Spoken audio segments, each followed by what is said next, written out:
So just a couple more slides on other stimulants. Caffeine.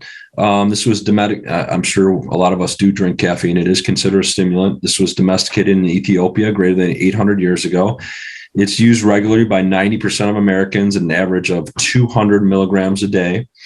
Intoxication, we can, believe it or not, I have seen people get intoxicated and overdo caffeine, similar to other stimulants. And we do get withdrawals from it: headaches, fatigue, difficulty concentrating, dysphoric mood lasting for a couple days. Ephedra, again, this contains ephedrine and pseudoephedrine. This is an herb used for thousands of years in Chinese medicine. So I just want to introduce that to you. It's basically this low evergreen shrub with small scaly leaves. You can see it in here. And in 2004, the U.S. banned the sale of dietary supplements containing ephedrine alkaloids. So I don't think you should be able, well, you probably can, but shouldn't be able to get these online as well. What else? Kratom. This is kind of interesting lately, and we're seeing a lot of topics about this. What is kratom? It's this speciosa, this basically this tropical evergreen tree in Southeast Asia in the coffee family.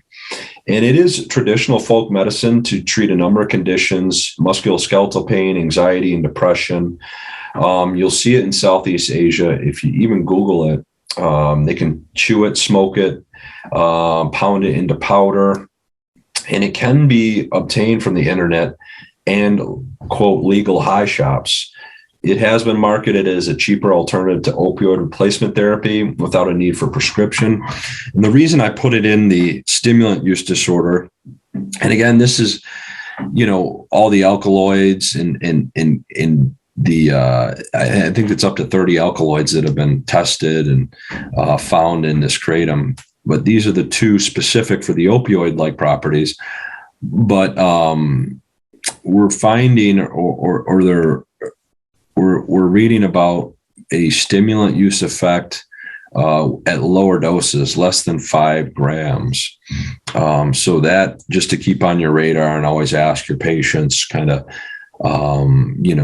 about kratom. A lot of them don't, consider it a drug or a drug of abuse. So sometimes if you don't ask them about it, they'll kind of forget to mention it. So I've made that kind of mistake.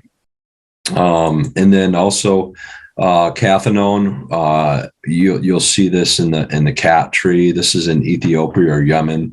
I've also seen this in the military with a couple patients.